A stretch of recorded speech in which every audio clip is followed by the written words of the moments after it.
Thank you guys and girls so much for joining me today or tonight.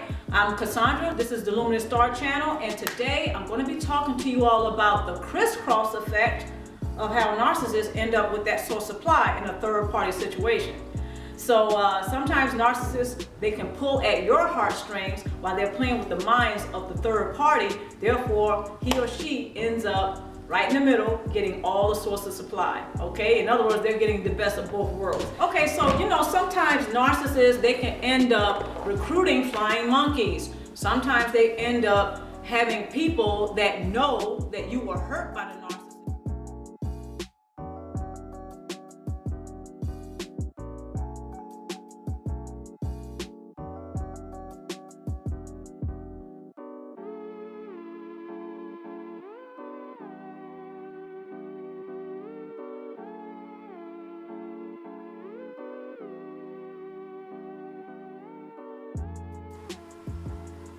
One of the ways to find out how a narcissist will often get the source supply in a third-party situation is to look at the crisscross effect of them getting the hoover or hoovering you back in. Because one of you out of the third party may be seeking to get out of the situation, or perhaps you have gone no contact from that situation. So the narcissist, of course, doesn't want to lose supply.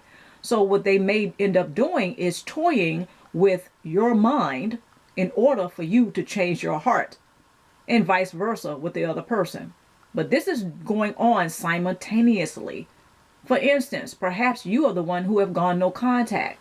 The narcissist may recruit someone to play the dysfunctional role of a flying monkey in order to help him or her to hoover you back in, while at the same time they may be telling the other person everything they want to hear. In other words, they may be playing with their minds in order to change their hearts to giving the narcissist more supply, or to continue to give him or her supply. While at the same time, you're being hoovered back in because the narcissist may be toying with your heart in order for you to change your mind in order to give them another chance. The narcissist has to do this at the same time with all parties involved in the third party situation. They must whisper in the ear, playing with the head of the other person, while at the same time emotionally manipulating you to changing your mind to give them another chance. See, your heart never changed. Your feelings never changed for the narcissist. Therefore, the narcissist knows in order to manipulate you or gaslight you into giving them more supply in a third-party situation, or getting you back in a third-party situation, they must tug at your heartstrings. They cannot toy with your head, because you already know, or you have knowledge, or you're using your mental, not your emotional, to see the narcissist the way he or she really is. So they must do what? They must go for your heart, not your mind, because it is your mind they want you to change, not your heart. The heart speaks to the brain. The brain never speaks to the heart. So the narcissist has to play with your heart in order for you to change your mind to give them another chance. Therefore, you're hoovered back in. At the same time, they will whisper in the ear of the other person, perhaps someone who's playing the dysfunctional role of flying monkey, or an enabler. They're being toyed with in their heads or their mind or their mental. Therefore, their hearts, or they will have more feeling or compassion for your narcissist. Therefore, they will continue to supply him or her. Hope that makes sense. But there is your crisscross effect of the narcissist being able to successfully hoover someone back in a third-party situation. This is also how a narcissist can have your friends, family, or loved ones having more compassion for him or her than you, with the knowledge that they have harmed you in some kind of way, shape, or form.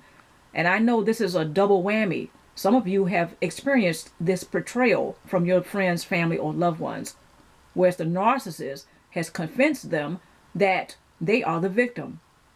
Remember, a narcissist has several false self-images, that of a victim, a martyr, or a person who may be a saint. But the narcissist will wear the mask of a victim.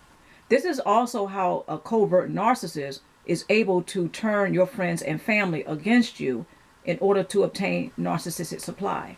Remember, the narcissist has a mask for each false self-image that they have. So perhaps they're trying to hoover you back in by playing the victim role. They are also doing this with your friends, family, or loved ones, or someone else that they're in a third-party situation with. The narcissist will often play with their minds while playing with your heart. And sometimes they'll switch it. There's your crisscross effect again, the other way around. If they know that it is not your heart that they must toy with in order to get you reeled back in, then they will toy with your mind. And they will do the opposite on the other end of the spectrum of a third-party situation. Perhaps you have been the person who has tried to negotiate or to reason with your narcissist to get counseling. Let's just say the narcissist has figured, and the only way they can probably hoover you back in is to go to counseling. So guess what? They're going to play with the head of the counselor while they are pulling at your heartstrings.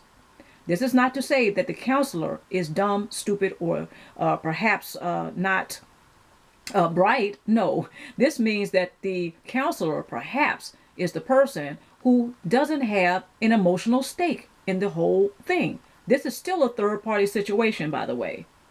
But now we're talking about a counselor versus you. And then there's your narcissist. So the narcissist will tell the counselor what they think the counselor wants to hear. Therefore, there's your mental. The counselor has no emotional investment in your narcissist, but you do. So they will emotionally manipulate you while at the same time mentally manipulate the counselor. Therefore, the narcissist will use the crisscross effect in order to obtain source supply. This is also how some of you now can realize that the narcissist was able to mentally manipulate the counselor in order for the counselor to change their hearts or their feeling about your narcissist, therefore having more compassion for him or her rather than you. Remember, narcissists often will use sleight of hand, trickery, or even the abracadabra codes that they often have in order to obtain source supply in a third-party situation. They also use the art of distraction when they use sleight of hand. Therefore, they're able to pull the abracadabra in order to get the narcissistic supply that they are seeking at all costs. The moral of this story is that narcissists are often focused on the objective of source supply by any means necessary. They often do not consider the cost of their actions, but they're busy salivating over the rewards that they think they're going to get from the third party situation, which is the source supply.